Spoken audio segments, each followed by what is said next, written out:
ಗಮನಿಸಿದರೆ ಹಳ್ಳಿಯಲ್ಲಿ ತುಸು ನೆಮ್ಮದಿಯ ಜೀವನ ಕಾಣಬಹುದು.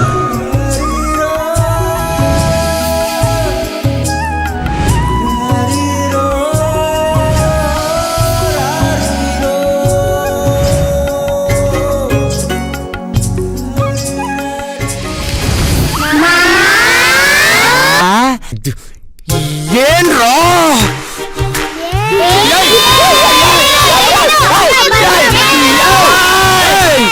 ಈ ವಯಸ್ಸಲ್ಲಿ ಕಣ್ಕಂಡ್ರೆ ಪಂಚಾಯತಿರಲ್ಲ ನಿಮ್ ಮಕ ಮುಚ್ಚ.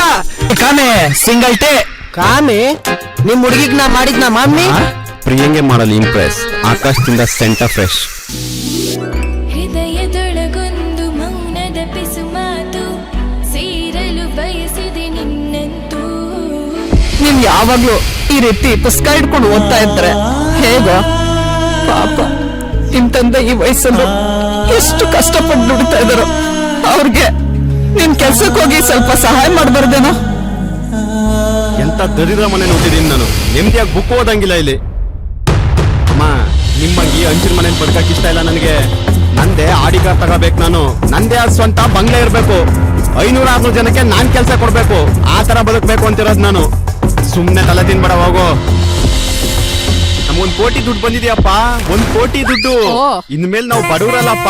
ನೀವು ಕೆಲ್ಸಕ್ಕೆ ಹೋಗ್ಬೇಡಿ, ನಾನ್ ಸಾಕ್ತೀನಿ ಅಪ್ಪ. 1 ಕೋಟಿ ಅಪ್ಪ, 1 ಕೋಟಿ. ನಾವೆಷ್ಟು ಶ್ರೀಮಂತರು. ಟೆನ್ಷನ್ ಮಾಡ್ಕೋಬೇಡ. No BP be happy. ಇಲ್ಲ ಅಂದ್ರೆ ಶ್ರದ್ಧಾಂಜಲಿ ನಿನ್ ಡಿಪಿ. ಏನ್ಲ ಅಂಗಡಿ ಬಾಗ್ಲ ಹಾಕ್ಬಿಟ್ಟವನೆ. ಓ ಇವನೇ ಅಲ್ಲ ಇವನು ಹಿಂಗಾರ ಹಾಕೊಂಡ್ ಮಲ್ಗವ್ನೆ. ಓ ಅಣ್ಣ ಇದೇ ನಿಂಗ ಆರ ಹಾಕ ಮಲ್ಕೊಬಿಟ್ಟಿದಿ. ಯಾರನ್ನ ದೋಚ್ಕೋರಿ ಏನ್ ಮಾಡಿಯಾ? ಏಯ್ ದೋಚ್ಕೊಂಡು ಹೋದ್ರೆ ಹೋಗ್ಲಿ ಬಿಡ, ಬ್ಲೇಡ್ ಖರ್ಚಾದ್ರೂ ಮಿಕ್ಕುತ್ತೆ.